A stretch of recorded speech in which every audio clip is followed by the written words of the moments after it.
Bonjour ma belle, on va aller faire un petit tour. Hein. Alors on va procéder comme d'habitude aux vérifications.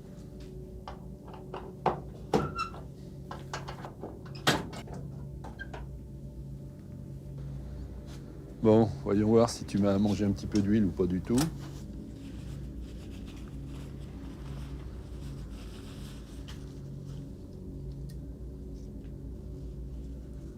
Bon, bah, c'est parfait.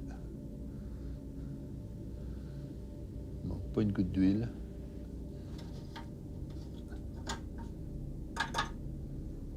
Ça, c'est bien aussi. Voilà. Bon, bah c'est bien.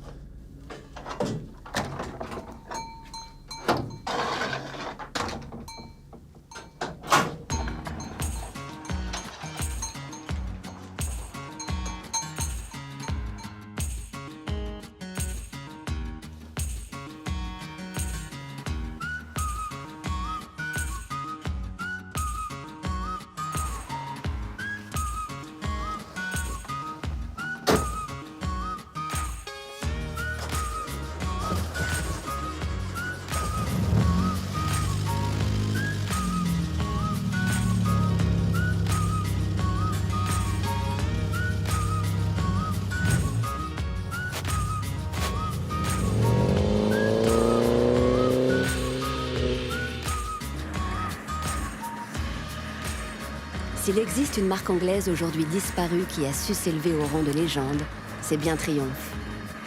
Avec ses rosters à la conduite sportive et aux poumons généreux, les fameuses TR auront marqué les années 50 à 80 sans jamais se trahir. Triumph, la mythique marque anglaise, restera à jamais le constructeur d'engins sportifs et populaires de caractère, et son histoire est passionnante. Les sensations Wallonie-Triomphe, ça c'est quelque chose. Hein. Je vais vous dire, je ne suis pas déçu parce qu'étant adolescent, je regardais les propriétaires de Triumph en général, principalement les TR évidemment, parce que c'était à caractère sportif. Et ces voitures-là qui devaient être achetées neuves par les propriétaires, je me suis dit si un jour je peux, plus tard, je m'en paierai une. Moi j'avais envie d'une Triumph TR3 pour sa calandre avant, ses phares un peu style grenouille on va dire. Et puis, j'ai pas été déçu quand j'ai fait l'acquisition de cette voiture. Ça a été quelque chose de sensationnel pour moi, très basse, bonne tenue de route pour moi, un joli son métallique du moteur. Si vous voulez, cette voiture est très fiable, très peu de mécanique, juste de l'entretien courant pour qu'elle fonctionne parfaitement bien.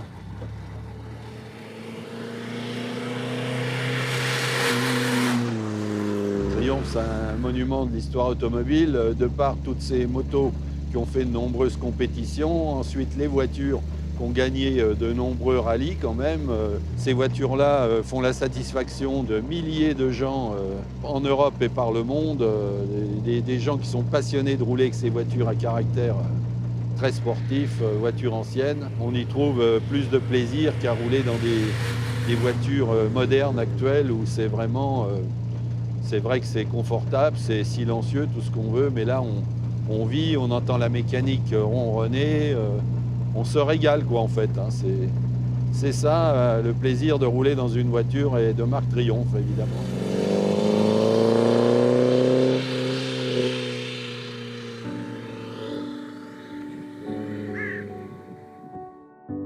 C'est en 1885 que la genèse de ce qui allait devenir Triumph commence. Non pas sur 4 roues, mais sur 2. Un jeune Allemand âgé de 20 ans émigre à Londres. Il s'appelle Siegfried Bethmann et fonde sa propre entreprise, la S. Bethmann & Co., qui revend alors des vélos.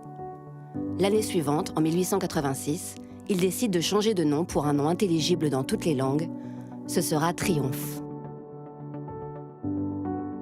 En 1902, Triumph produit sa première moto, une bicyclette équipée d'un moteur belge Minerva.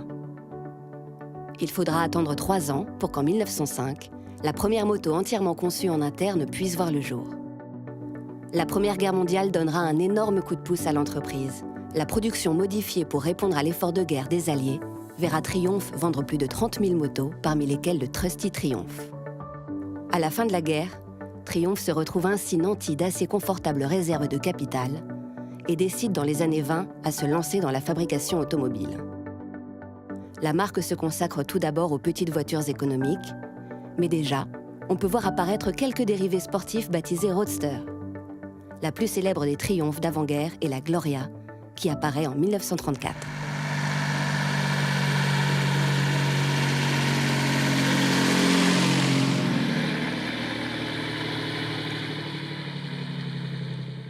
Alors là, on a une Triumph Gloria de 1935 avec un moteur 6 cylindres qui a démarré sa carrière en Angleterre et qui est arrivée sur le sol français il y a une petite quinzaine d'années. Elle a du caractère, mais un caractère facile. On a un joli petit bouchon qui nous permet d'introduire le liquide de refroidissement avec cette figurine qui aujourd'hui n'est plus représentée sur les modèles plus récents de Triumph. On a des gros phares sur cette voiture. Et leur particularité, c'est qu'ils éclairent à rien. Les lignes de cette voiture sont absolument splendides. On y est bien dans cette voiture. Elle représente beaucoup, à mes yeux en tout cas, le savoir-faire, enfin le travail bien fait. On est dans une voiture qui, quand on la conduit, tout est ajusté, tout est bien en place. Et ce qui est absolument fabuleux, c'est de se dire qu'elle est de 1935. Et aujourd'hui, vous savez, dans les voitures modernes, on a tendance à dire au bout d'un an ou 2 ans, tiens, pourquoi ça vibre ici? Là, ça ne vibre pas. C'est vraiment une voiture qui, depuis 1935, est bien réalisée. Donc la particularité de ces voitures à l'époque, c'est d'avoir beaucoup de réglages au volant.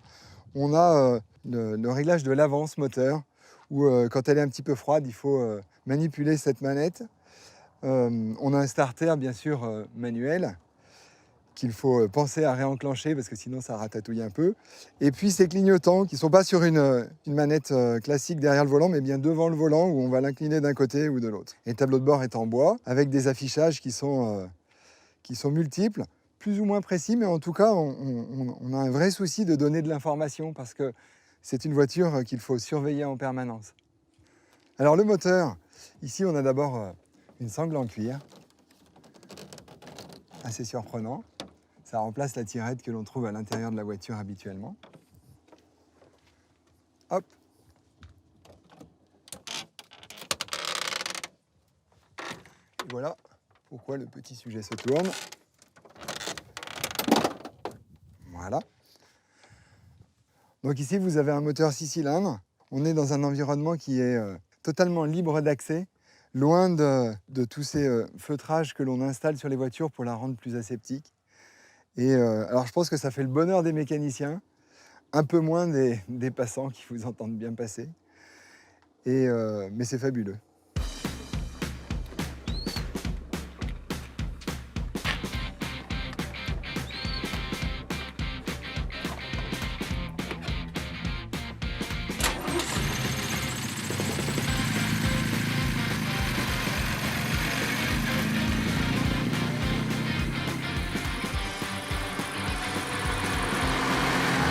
Au volant de cette voiture, c'est magique. C'est magique, c'est sympa, c'est vibrant, ça se conduit assez facilement.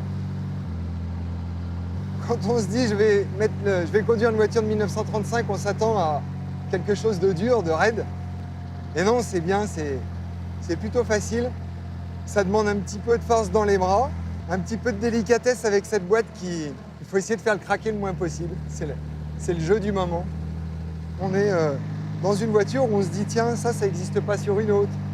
Ça, pour l'époque, c'était extraordinaire.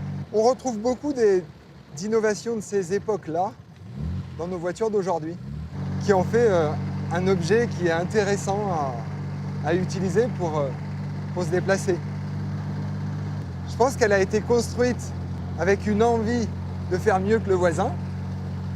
Et aujourd'hui, on la conduit en se disant waouh, mais comment ils ont fait pour faire ça? Et puis surtout, aujourd'hui, on a des belles routes. Quand on imagine les routes de l'époque, on se dit mais comment ils arrivaient à faire des grands trajets avec ça? Et en fait, je pense qu'ils arrivaient à faire des grands trajets avec ça parce que c'était plaisant de ressentir des choses. Quand vous prenez une voiture et que vous faites 3 heures de route dans une voiture d'aujourd'hui, vous arrivez chez vous et vous dites bah, je viens de là-bas. Quand on roule avec cette voiture, et j'imagine bien que ça devait être pareil à l'époque, au bout de 3 heures de route, on est content d'arriver, mais comme si on avait bien réaliser un travail, bien réaliser quelque chose qu'on avait envie de faire. C'est ça le type d'émotion moi que je ressens dans cette voiture.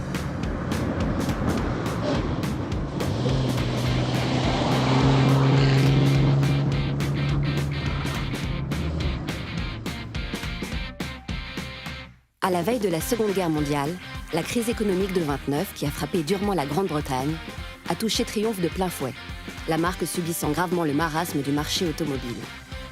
Malgré sa réputation de qualité, les problèmes financiers s'accumulent d'année en année et l'entreprise est placée sous administration judiciaire en 1939. Ce n'est qu'à la sortie de la guerre en 1945 que Triumph sera repris par la Standard Motor Company et son patron John Black. Sir John souhaite emboîter le pas à son ancien partenaire William Lyons, dont le roadster Jaguar XK120 va afficher un succès insolent outre-Atlantique à partir de 1948. Black pense alors qu'une petite voiture de sport pas trop chère et rapide aura de fortes chances de bien se vendre aux États-Unis. Il faut un produit ressemblant à la Jaguar, mais vendu au prix des MG. Ce sera le Roadster 1800. Sa carrosserie au style d'avant-guerre n'a rien de moderne. Sans grande résonance sportive, la voiture est pratiquement vouée à l'échec dès sa sortie. Elle ne correspond à aucune attente moderne. Une nouvelle stratégie est mise en place, visant à produire un roadster économique utilisant de nombreux éléments de grande série. La 20TS construite à la hâte par Harry Webster pour être présentée au British Earls Court Motor Show de Londres en 1952 s'avère inconduisible et Triumph doit revoir sa copie. Afin de revoir la tenue de route et le châssis de son futur roadster, Triumph fait appel au pilote de Formule 1 Ken Richardson. Ce dernier va réussir à transformer ce qui ressemble encore à un véritable cercueil roulant en une voiture de sport digne de ce nom. En février 1953, avant sa présentation au Salon de Genève, la nouvelle Triumph TR2 est encore loin d'être au point. Mais elle fait pourtant déjà parler d'elle comme une rivale potentielle des Austin Healey, Morgan et Jaguar. L'objectif de proposer une voiture robuste, économique, simple et performante est définitivement concrétisé en juillet 1953, lorsque la TR2 est commercialisée. La TR2 est le premier roadster de chez Triumph. Celle-ci date de 1955. Ce n'est pas la première version, puisque la première version était à porte longue. Là, vous avez une porte courte. J'étais vraiment à la recherche de ce type de modèle, en 3 ou en 2. En 2, ça me paraissait assez difficile, assez délicat de trouver, parce qu'il y a eu beaucoup moins de modèles de produits. Et je suis tombé sur ce modèle de TR2 qui était roulant, mais qui nécessitait une restauration moteur assez rapidement. Ça fait 30 ans qu'elle accompagne la famille, puisqu'on a eu beaucoup d'aventures avec en famille. C'est une voiture avec laquelle j'ai roulé partout en France et un peu à l'étranger. Je suis allé 2 fois en Irlande, je suis allé en Angleterre, fait la tournée des Cornouailles, je suis allé en Espagne. J'ai eu beaucoup de plaisir, quelques pannes, beaucoup de beau temps, mais souvent du mauvais temps. De la neige, de la pluie, des orages. C'est une aventure, cette voiture. Équipée du 4 cylindres en ligne standard de 2088 cm3, dotée d'une jolie sonorité à la faveur d'une ligne d'échappement très libérée, la TR2 offre des performances plus qu'honorables pour l'époque et le meilleur rapport prix-performance du moment. La boîte de vitesse à 4 rapports de la Vanguard entraînant les roues arrière est plutôt agréable à manier. Avec une puissance de 90 chevaux, la TR2 peut rouler à 160 km/h, un chiffre hautement symbolique pour l'époque. Pour démontrer les performances de la TR2, et comme il était alors de mode à l'époque, une opération presse est menée sur l'autoroute de Jabek en Belgique. John Black somma Richardson de faire mieux que les 200 km/h atteints par Jaguar quelques années auparavant. Dépourvue de pare-brise, avec des roues arrière carénées, la TR2 pilotée de Ken Richardson s'élance sur la piste. À la première tentative, elle atteint tout juste 160 km/h. Un fil de bougie s'était détaché. Une demi-heure plus tard et un cylindre en plus, le kilomètre lancé est couvert à 201 km/h. Aussitôt, la presse anglaise en fait l'écho et les bons de commande affluent, notamment sur le marché américain. La recette miracle est trouvée. Triumph va faire évoluer son roadster et développer ses TR tout au long des prochaines décennies. Ce qui me plaît dans cette voiture, c'est déjà la première chose que l'on voit, ce sont ses formes, ces lignes rondes, très maternelles, très féminines. C'est l'histoire de cette voiture qui a couru au Mans aussi, pas celle-ci, mais la ligne des TR.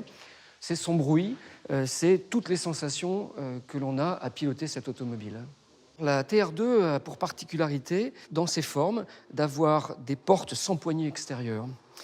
C'est une petite lanière très délicate qui est à l'intérieur, qui permet, en cuir, de l'ouvrir et de la fermer, évidemment. L'intérieur d'origine, donc vous avez les sièges avec leur cuir patiné. Derrière, quand on retire ce tonneau cover, vous avez l'accès à un tout petit espace qui permet de mettre des bagages et éventuellement, comme j'avais fait, de pouvoir asseoir les 3 enfants quand ils étaient très très petits. Cette voiture bénéficie, comme beaucoup de roadsters, d'une capote qu'on peut, grâce à ses arceaux, mettre uniquement quand on met le grand pare-brise. Là, je suis en version plus sport, avec le tonneau cover mis type monoplace, et la pénétration dans l'air, avec la protection pour le pilote, se fait par ces deux petits sauts de vent.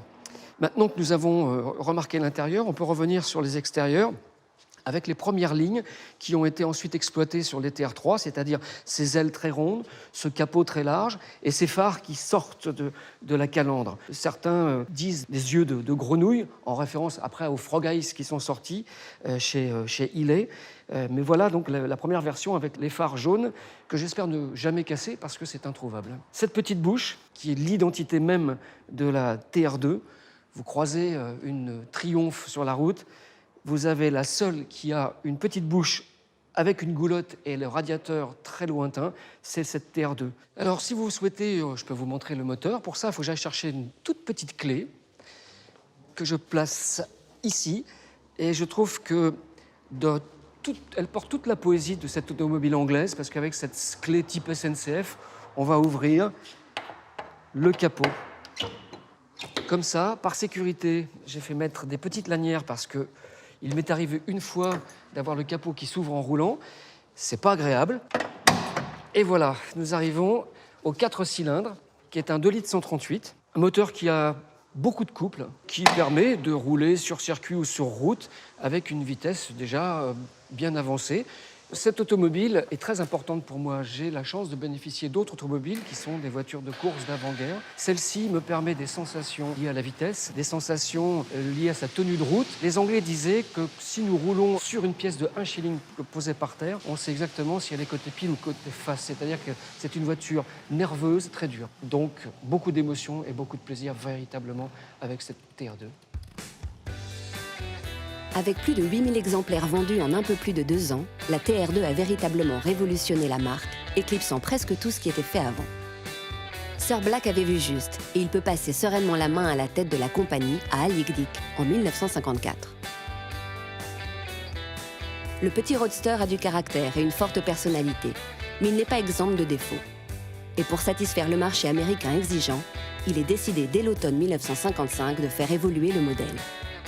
Plutôt que de lancer une deuxième version comme il est souvent de coutume, Triumph va faire semblant de lancer un nouveau modèle avec la TR3. Niveau design, une grille de calandre vient masquer le gouffre qui caractérisait la face avant de la TR2. Côté moteur, la TR3 passe de 90 à 95 chevaux. À la demande de l'Amérique, un petit strapontin est aménagé à l'arrière dans le but d'offrir 2 places supplémentaires. En réalité, aucun adulte ne pourra s'y asseoir. Mais le principal est là. La TR3 est une 2+2 officielle. La TR3 connaît un succès encore meilleur que la petite sœur, la TR2, qui va durer plusieurs millésimes. Malgré ses 2000 exemplaires mensuels fabriqués en 1960, le groupe Standard Vanguard n'a pas su se mettre à la page et les difficultés financières s'accumulent. À l'été 1961, Leland Motors prend le pouvoir du groupe et un successeur à la TR3 est mis en chantier.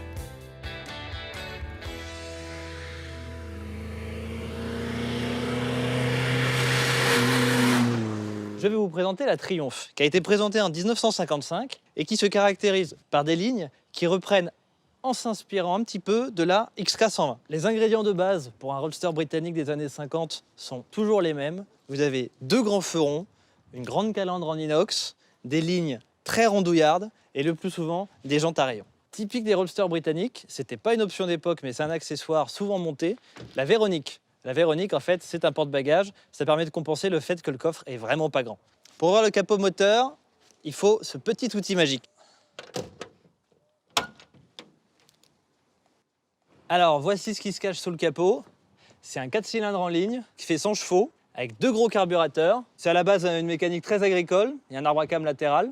C'est à l'antithèse des mécaniques italiennes. C'est pas pointu. C'est pas sophistiqué, mais c'est néanmoins très efficace. Maintenant qu'on vous a présenté le moteur, on va voir ce que ça vaut sur la route.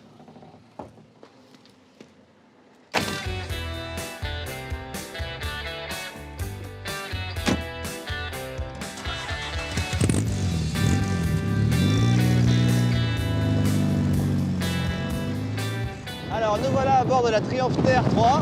C'est typique d'un roadster britannique, c'est-à-dire que c'est très inconfortable. Il n'y a pas de fenêtre, il n'y a presque pas de capote, il y a un énorme volant. Il faut faire attention de ne pas laisser tomber le bras, sinon on touche la route.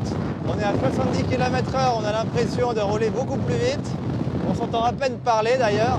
Quand on accélère, ça fait un bruit de bombardier au décollage, alors qu'on ne roule pas assez vite. Les Anglais n'ont pas leur pareil pour faire des voitures drôles. Alors que sur la fiche technique, on a l'impression que c'est d'une banalité confondante. Vous prenez un moteur de tracteur, une boîte rétive, le tout sur un châssis archaïque, et pourtant, c'est efficace, c'est drôle, c'est léger, ça ronronne. On a l'impression de conduire une vraie voiture de sport. La voiture est donnée pour 170 km/h, mais il faut quand même être très optimiste ou alors très accroché, parce que même au tiers de la vitesse, on a déjà peur. Cela dit, c'est une voiture qui supporte sans problème les longues distances parce qu'elle dispose de ce qu'on appelle l'overdrive. Je vais vous montrer, je suis en 3e, j'appuie sur un petit bouton, pas besoin de pédale d'embrayage et on vient de perdre 500 tours minute. Et ça marche aussi en 4e. Et donc sur autoroute, vous vous mettez en 4e longue, ça fait comme une 5e. Et donc du coup, on peut tenir des moyennes relativement élevées sans abîmer trop le moteur. La conduite est très rafraîchissante, à tous les sens du terme, parce qu'on s'amuse comme un petit fou. La direction, la boîte, le moteur qui est très communicatif, l'overdrive, on a envie de faire joujou avec. Bref, on comprend que ce soit des voitures qui soient recherchées par les amateurs, parce qu'à des vitesses faibles, on est extrêmement dépaysé. Il ne faut pas avoir peur d'avoir un accident, il n'y a pas de ceinture, il n'y a même pas de fenêtre. C'est presque à mi-chemin entre la moto et la voiture. Et finalement, c'est ce qu'il y a de plus drôle. Aujourd'hui, il existe un regain d'intérêt pour les voitures anciennes et leur savoir-faire unique. Le marché de la Triumph, aujourd'hui en collection, est un marché qui se porte bien. Pourquoi? Parce que c'est des autos qui sont sympathiques, c'est des petits roadsters de place, anglais. Et c'est aussi un moyen d'accéder au monde de la voiture ancienne avec une Triumph pour des budgets qui sont intéressants. Il y a quand même une belle déclinaison de modèles et par conséquent, on y trouve avec un choix important chaussures à son pied. L'intérêt aussi d'une Triumph, c'est qu'on trouve toutes les pièces détachées. Il y a quand même pas mal de prestataires qui vendent des pièces, donc on peut restaurer sa voiture. Maintenant, le client qui achète une Triumph, soit c'est quelqu'un qui veut la restaurer lui-même, soit c'est quelqu'un qui va vouloir rouler tout de suite. Donc nous, on a plus tendance à proposer des véhicules qui sont prêts à la route, révisés et en très bon état, pour leur permettre justement de porter tout de suite le rêve directement sur la route. Voilà. Donc c'est un peu l'intérêt de GT Vintage classique. Les prix montent, ne descendent pas. On a aujourd'hui des véhicules qui se vendent beaucoup plus cher par rapport à 2-3 ans. Évidemment, l'état du véhicule est très important. Donc il faut trouver un véhicule en très bon état. Nous, notre volonté, c'est de vendre des véhicules à des gens qui ne sont pas spécialement des bricoleurs, qui n'ont pas envie de faire de la mécanique, mais qui veulent se faire plaisir. Ils ont un rêve, c'est acheter une voiture anglaise pour aller rouler, se balader.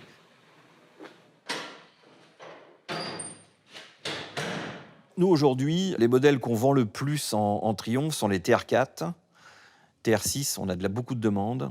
Évidemment, il y a le Graal qui est la TR5, qui là est quand même un marché de diffusion un peu exclusif, il n'y en a pas énormément. C'est le modèle en fait issu de TR4 qu'on vend le plus. Les TR3 également, on a de la demande. C'est des véhicules qui sont là plus difficiles à trouver à mon goût parce que c'est des véhicules qui, au niveau carrosserie, sont plus fragiles que les TR4. Et il y a plus de corps creux à l'intérieur, donc c'est un peu compliqué parfois de voir un véhicule en mauvais état. Si derrière il a une belle peinture, derrière on peut trouver quelque chose qui n'est pas en fait du tout conforme. Et quand on rentre dans la restauration sur ces modèles-là, c'est très cher. Et il y en a une que je voudrais quand même qu'on parle, c'est également l'Herald. Pourquoi? Parce qu'on peut quand même monter à 4 dans une Herald. Et aujourd'hui, des petits cabriolets où on peut monter à 4, il n'y en a pas énormément. Vous prenez une 404 cabriolet, une Ford Mustang, une 504 cabriolet, on est dans des prix nettement supérieurs par rapport à une Herald. Et ce qui est bien aussi avec le côté anglais, c'est la finition de leur voiture. Ils ont des tableaux de bord finition ronces de noyer, des petits volants Motolita. C'est quand même très sympathique ces finitions-là par rapport à une voiture avec un volant en plastique et un tableau de bord basique. Donc c'est aussi le charme anglais qui joue.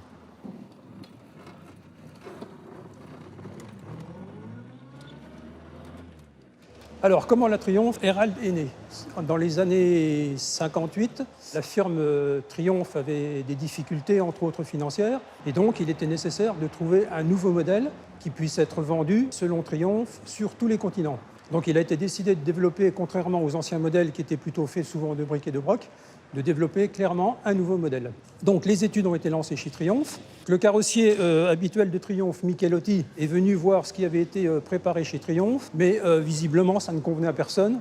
Donc il est reparti en Italie et à partir de là, il a donc recréé une carrosserie entièrement nouvelle. Le but était de faire une carrosserie polyvalente, composée de plusieurs éléments, ce qui a permis de faire à la fois sur le même châssis une berline, un coupé, un cabriolet et même un petit break. Qu'est-ce qui fait qu'on choisit une Herald? D'abord, je suis un passionné d'anglaise. Pourquoi on choisit une Herald? Eh bien, tout simplement parce que c'est un cabriolet, mais c'est un cabriolet qui a 4 places. Ce qui est extrêmement difficile à trouver dans le domaine de la collection, des cabriolets 4 places qui soient suffisamment emplaçants pour mettre 4 personnes et leurs bagages. Cette voiture a été trouvée par petites annonces. Je suis allé la chercher à Saint-Malo, où elle avait évidemment beaucoup souffert de l'air salin.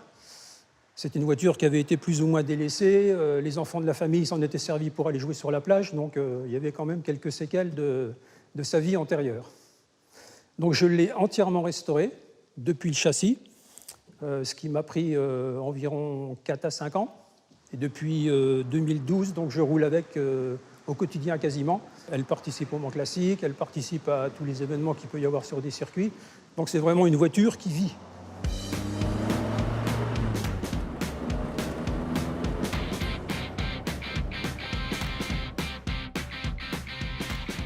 Après avoir travaillé sur le design de l'Herald, le jeune styliste italien Michelotti s'attelle à la lourde charge de renouveler la TR3. Moins sauvage et plus confortable, la TR4 exprime les nouveaux besoins des amateurs de roadster anglais qui aspirent à plus de confort. Elle s'approche ainsi d'une définition plus internationale de la voiture de sport. Synthèse de la tradition britannique et du génie artistique italien, elle apparaît comme une grande réussite esthétique, tout en s'adaptant au marché. Le profil frappe par ses flancs massifs et ses angles, à l'image des arches de roue carrées. Cette silhouette fait de la TR4 une voiture très virile. Quant aux fameux sourcils surmontant les phares, outre leur habile récurrence des yeux de grenouille des TR2 et TR3, ils donnent à la voiture un look très suggestif. Le confort de l'habitacle est en net progrès grâce à des sièges bien rembourrés et à des garnitures à la finition plus soignée. La présence de vraies portières et de vitres latérales consacre l'abandon des écrans latéraux de la TR3. Un hardtop est même disponible en option.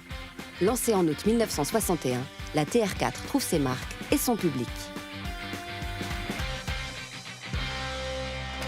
Dans l'existence, il y a toujours une part d'impondérable. Je n'ai pas choisi cette voiture. J'avais un ami qui la faisait restaurer pas très loin de chez moi. Il trouvait que la restauration commençait à durer un peu trop. Il a eu l'idée de me la proposer. J'ai évidemment tout de suite accepté parce que c'est une voiture dont j'aimais l'esthétique, la motorisation, le côté nouvelle génération par rapport aux gens de mon âge. C'est une voiture qui date de mes 18 ans, si je peux dire. La TR4 est une voiture qui a été construite de 60 à 65 dans sa version d'origine, qui est celle-ci, puisque la voiture que j'ai est le premier modèle de TR4. Parce qu'après, il y a des IRS, il y a des TR4A qui sont différentes dans leur conception mécanique, notamment les suspensions.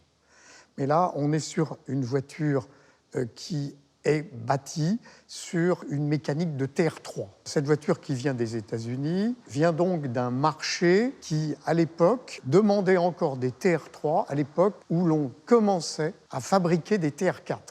La plupart des amateurs de voitures comme celle-ci, et j'en suis un exemple parmi d'autres, cherchent quand même une impression de liberté et de retour à la mécanique d'origine. Les voitures actuelles sont bien entendu assistées. On est éloigné de la mécanique, alors que dans ce type de voiture, on se sent complètement en contact avec le monstre. Le moteur, la transmission, les freins, les suspensions, tout ça est, si je peux dire, viril, à l'origine de sensations qui sont évidentes. Lorsqu'on regarde une voiture comme celle-ci, la première chose qui est importante, ce sont les roues. On va rouler sur ses pneus, sur ses jantes, et on voit qu'il s'agit de jantes à rayons. Ça donne tout de suite à la voiture une esthétique particulière. La ligne est tendue.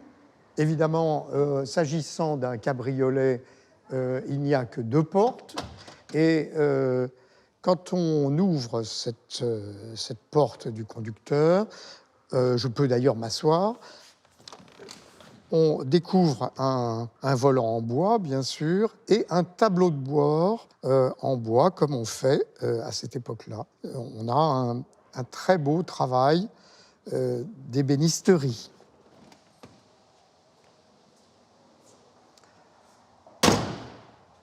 La voiture possède évidemment une entrée d'air importante et des phares ronds, comme dans l'esthétique des TR3.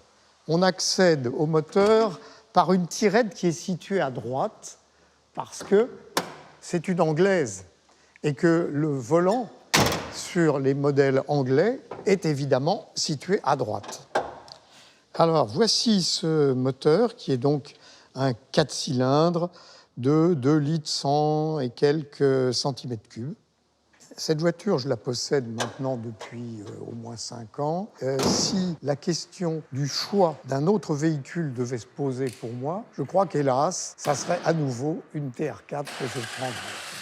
Parce qu'elle est d'abord une anglaise complètement emblématique par la marque, bien entendu, mais c'est aussi la TR4 qui a le plus marqué son époque.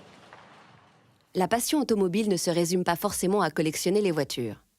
Elle peut prendre d'autres formes, parfois étonnantes.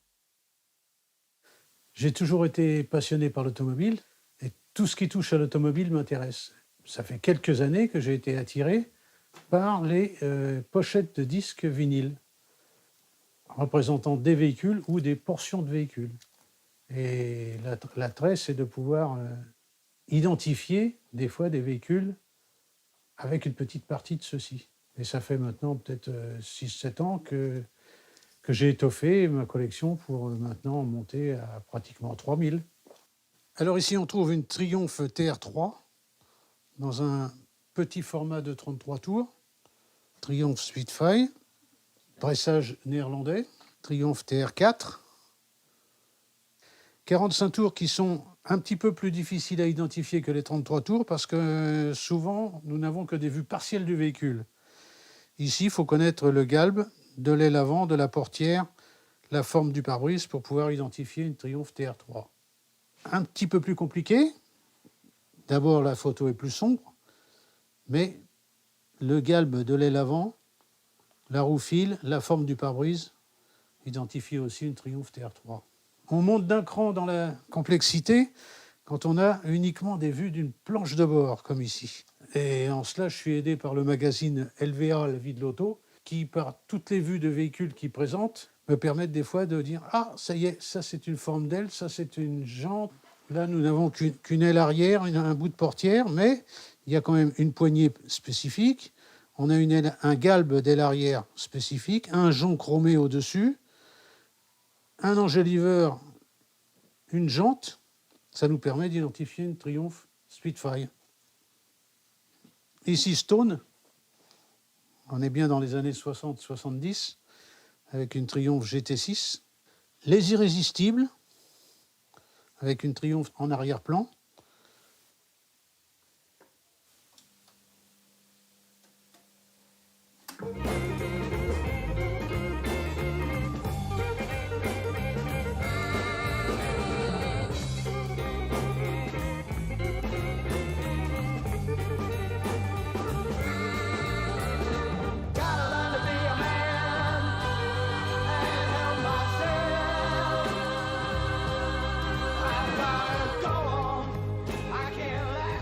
En 1968, les Irrésistibles vont accompagner la campagne promotionnelle de la nouvelle Triumph. Ils tournent alors le clip de My Year is a Day sur Autodrome de Linas-Montlhéry près de Paris, au volant de 3 TR5.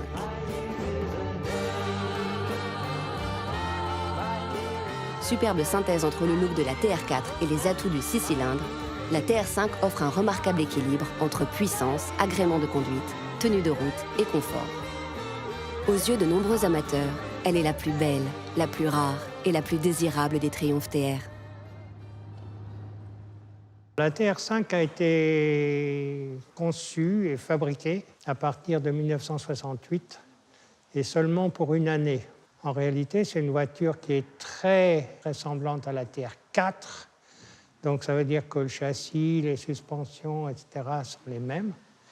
Mais il y a eu un plus gros moteur installé dedans, qui est un moteur 6 cylindres à injection, destiné à l'origine au marché américain.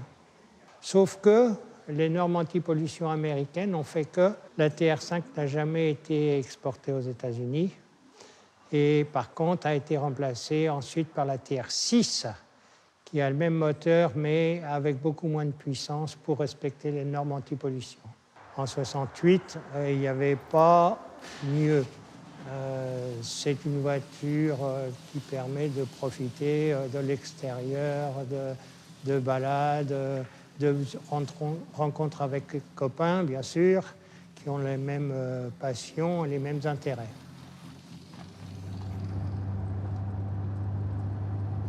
Au volant d'une CR5, on se sent plutôt bien.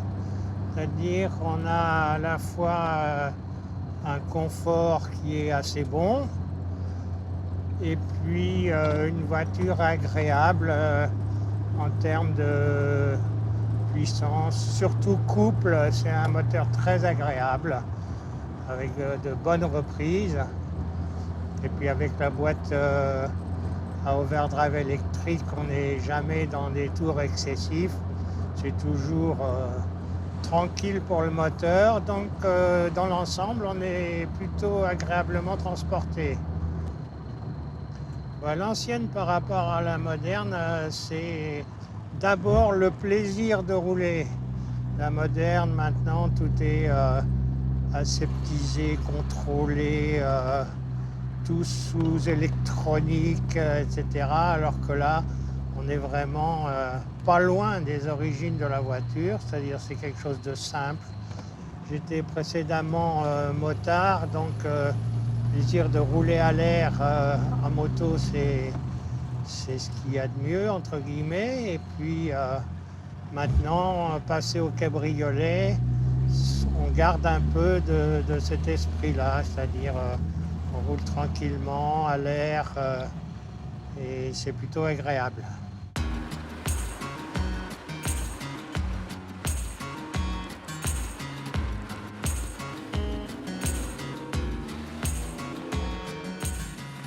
Réunis dans des clubs de passionnés comme le Triumph Club de France, les heureux propriétaires d'anciennes aiment se retrouver le temps d'une belle balade sur les routes de France et d'Europe. Je vais vous parler du célèbre Triumph Club de France. C'est un des plus gros clubs français, créé en 1975 par quelques passionnés. Et au départ, ces passionnés, en 1975, ils ont fait le club Triumph Jaguar. Et puis 2 ans après, comme ils avaient suffisamment de membres chacun de leur côté, ils se sont séparés pour faire uniquement le Triumph Club de France et de l'autre côté, le Club Jaguar. Le club a grossi d'année en année pour aujourd'hui avoir un effectif total qui vacille, qui tourne tous les ans entre 500-600 membres à peu près. Et on fait des petites sorties régionales, nationales, internationales. Donc l'intérêt de faire partie d'un club comme le Triumph Club de France, c'est de retrouver tout un tas d'autres adhérents qui deviennent des amis dans différentes régions de France, de partager nos points de vue sur les différents modèles de voitures que nous utilisons. Et puis, comme on dit vulgairement, c'est de retrouver, de faire des réunions de potes, des sorties sympathiques, de passer des bons moments ensemble.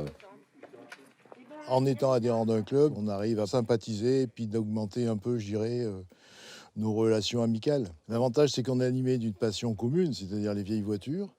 et qu'on aime bien se retrouver et puis échanger, et puis avoir une certaine convivialité, et puis faire que des petites routes. J'ai une Stag donc, de 1976, la MK2, avec un moteur V8 3 litres. La particularité de celle-ci, c'est qu'elle a une conduite à droite avec une boîte automatique. Voilà, et c'est celle qu'on retrouve dans les comptes rendus sous l'appellation vert salade, alors que sa couleur de base est le Java Green. C'est la plus belle du club, notamment par la couleur.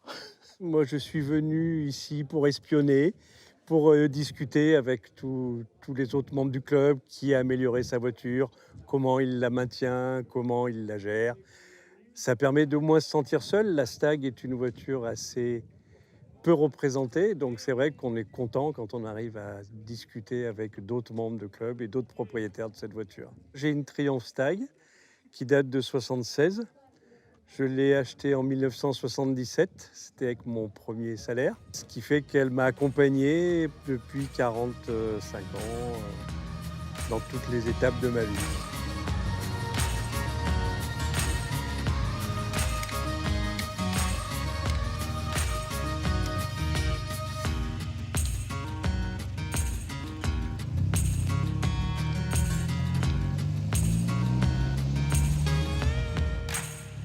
Commencer de conduire une Triumph, c'est sportif.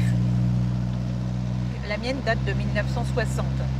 Donc c'est vrai qu'à l'époque, c'était quand même beaucoup plus spartiate qu'aujourd'hui. Le volant, il n'y a pas de direction assistée. Donc quand on veut se garer, il faut vraiment tourner le volant. À conduire, c'est très agréable parce qu'on a un bon moteur. Il y a aussi un problème, et c'est peut-être pour ça qu'on dit que c'est une voiture d'homme, c'est que la capote est très dure à mettre. Une femme seule a beaucoup de mal à mettre la capote. Il faut vraiment forcer. Voilà. Alors l'autre petit inconvénient, c'est lorsqu'il pleut, eh bien, on a de la pluie qui a tendance à se jeter entre la capote et... Elle fait contemporaine tout en étant une voiture ancienne. Je trouve que c'est une belle voiture. La conduite est très agréable. Très agréable.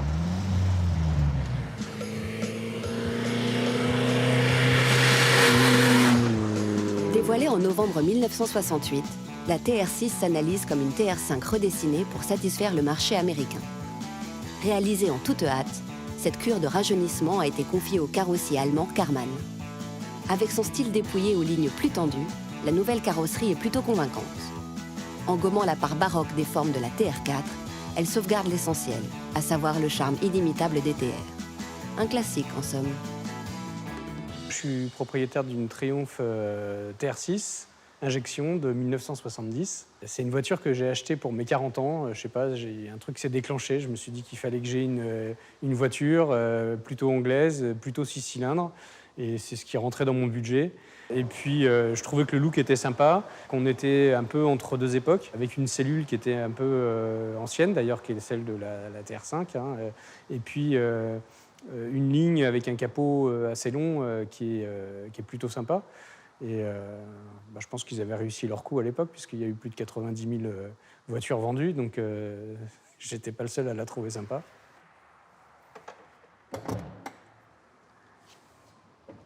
Ici, on a le moteur, donc 6 cylindres, avec les injecteurs ici qui sont des injecteurs mécaniques, avec un peu de place pour bricoler, ce qui est plutôt pratique. Un allumeur classique sur cette voiture qui est vraiment dans sa configuration d'origine. La petite particularité, c'est qu'elle a toujours sa plaque des voitures Paris-Monceau, qui était l'importateur à l'époque, dans le 17e. Ça, c'est plutôt amusant. À conduire, c'est très différent d'une voiture actuelle, même si elle s'insère facilement dans la circulation. Pourquoi ? Parce que la direction est un peu lourde. Forcément, il y a tout le poids du moteur qui est sur l'avant. Il n'y a pas de direction assistée, il n'y a pas d'ABS, vous vous en doutez. Il n'y a pas d'électronique non plus.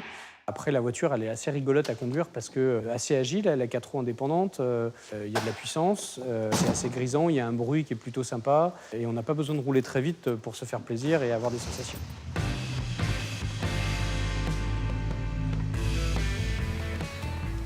Après une production de 7 ans, la dernière TR6 sort de l'usine de Canley en 1976. Sa remplaçante, la TR7, est bien dans la mouvance de l'époque. Son dessin si particulier est l'œuvre d'un Anglais, Harrisman. Contrairement aux précédentes Triumph, il s'agit d'un coupé et vise particulièrement le marché américain, où elle y sera lancée en janvier 1975.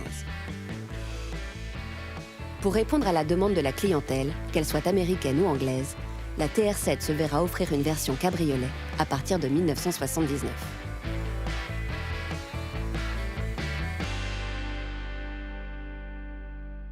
Alors cette Triumph TR7 de mai 1981, c'est une des dernières sorties des chaînes Triumph avant la fermeture définitive. C'est une boîte 5 vitesses. Les dernières ont été sorties en boîte 5 vitesses d'origine. C'était pas une option, alors qu'avant, en 79, la boîte 5 était une option. C'est l'intérêt un peu de cette voiture. En boîte 5, elle consomme un peu moins, elle est un peu plus souple à conduire. Cette voiture, je l'ai achetée il y a quelques mois à un passionné qui a un petit problème de santé, donc c'est pour ça qu'ils s'en séparaient. Et donc il l'avait restaurée entièrement, niveau carrosserie, mécanique. Il restait quelques bricoles à faire dessus que j'ai fini pour pouvoir la passer au contrôle technique. Et depuis, je me fais plaisir avec les week-ends quand il fait beau. J'ai fait beaucoup de karting et dans la TR7, je retrouve un peu les sensations du karting. On est proche de la route, la direction est assez directe et bon, dans les virages, ça envoie un peu comme un karting. C'est ce que je retrouve un peu dans cette voiture. C'est une voiture quand même qui a 40 ans. Bon, il n'y a pas d'ABS, il n'y a pas d'airbag, il n'y a pas de choses comme ça. Le volant, on est quand même en prise directe sur la route. C'est une voiture qui a un très très bon comportement. Elle tient bien la route, elle colle à la route. On peut quand même se faire plaisir dans les virages, 3e, 4e, elle répond. Donc on a des bonnes sensations avec cette voiture. Puis après, pour la balade tranquille, les cheveux au vent, bah voilà, cette cabriolet idéal. Il y a longtemps que je voulais une anglaise, en fait, MG, TR, mais mon budget ne me le permettait pas. Et puis bon, je suis tombé par hasard sur celle-ci qui était à un prix abordable. Et finalement, je me suis laissé emporter. Après, par rapport au TR3, TR4, c'est vrai que la ligne plaît moins. C'est avec l'avant cassé, style Fiat un peu. Le Triumph, ils ont voulu changer carrément de ligne et puis je pense qu'ils se sont un peu plantés. La TR7 elle n'a jamais eu la cote, quoi. Ça commence maintenant avec la mode des Youngtimer. Donc la cote commence à monter un petit peu. Mais jusqu'à présent, c'était pas très recherché, quoi. Après, c'est toujours pareil, hein, pour en trouver une en bon état, qui n'ait pas de rouille, faut chercher aussi. Ou autrement, il faut tout faire. Après, un gros chantier là-dessus, ça vaut pas le coup parce que ça cote pas suffisamment, en fait. Passer 2 ans à découper la carrosserie, tout ça, après, c'est un plaisir, mais c'est pas rentable. La valeur de la voiture justifiera jamais les heures qu'on va passer dessus, quoi. Avant l'achat d'une ancienne, quelques points importants sont à vérifier pour ne pas se retrouver avec un budget qui explose. Sur une Triumph, c'est très important de vérifier l'état général du véhicule, en particulier son état carrosserie. C'est très important parce que c'est les autos quand même qui ont maintenant un certain âge et on a des points de corrosion qui peuvent apparaître. Donc vous avez déjà les alignements du capot et les alignements de portes, c'est très important. Il faut que les portes soient très bien alignées avec la carrosserie, que vous n'ayez pas des jours qui baillent en haut par rapport au bas, etc. L'état également de positionnement du véhicule, s'il est bien aligné sur ses roues, s'il n'est pas affaissé. Vous avez également la carrosserie, donc vous avez des points de repère au niveau des jonctions qui sont existants et qui doivent apparaître. Ce point-là, si vous le négligez, il peut devenir très onéreux pour faire une restauration qui en vaille la peine. Et les TR4, par exemple, sont souvent sujettes ici à de la corrosion de façon importante au niveau des feux arrière parce que vous n'avez aucune protection à part un caoutchouc. Et donc, toute l'humidité rentre dedans et quand vous nettoyez votre véhicule, vous n'y avez pas accès. Et donc là, c'est la catastrophe. Donc là, bien vérifier avec un aimant si c'est de la tôle. Ça, c'est important, la carrosserie. Donc, regardez également donc, les chromes, les butoirs de pare-choc sur le véhicule. C'est important parce que ça, c'est une pièce qui peut coûter cher. Et des chromes piqués, etc., ça peut être de mauvaise qualité. Donc, également, la qualité des phares. Voilà. Tout ça, c'est des éléments importants. L'intérieur du véhicule à vérifier. Donc ici, on a une très belle sellerie qui a été restaurée. On a un tableau de bord également qui est très propre. Vous avez ici des surtapis, vous avez les moquettes d'origine qui sont en place. Vérifiez l'état des moquettes, ne pas hésiter à lever les tapis pour aller voir l'état du châssis. Le tableau de bord, pareil, il faut vérifier donc dans quel état il est, s'il n'est pas craquelé au-dessus. Vérifier si tous les compteurs fonctionnent. Ça, c'est important parce que on a souvent parfois des compteurs qui ne fonctionnent pas. Ensuite, on peut vérifier la mécanique extérieurement.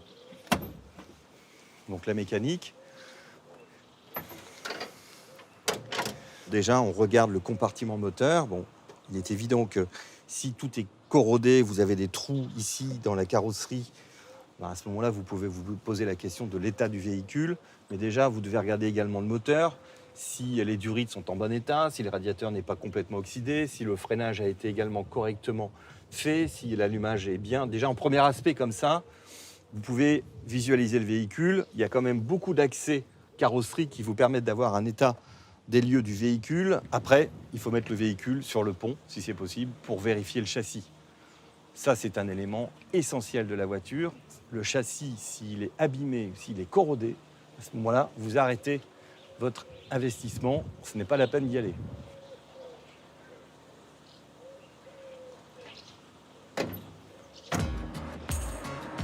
Avec la saga DTR, Triumph connaît à partir des années 50 un véritable succès amorcé par son emblématique TR2.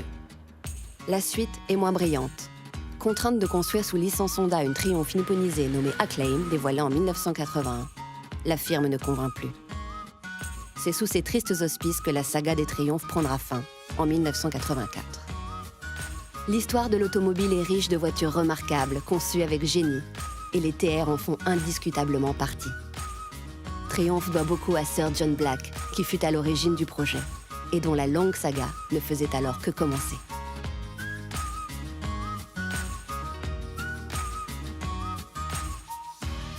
Triumph, c'est une marque de voiture anglaise qui fuit d'huile et qui sent l'essence. C'est rouler libre. Triumph représentait l'industrie britannique avec toute l'évolution qu'elle a eue. Au niveau des cabriolets, c'est vraiment la référence Triumph. Qu'aujourd'hui encore, Triumph est une marque qui triomphe. Il n'y a pas d'autre mot à dire.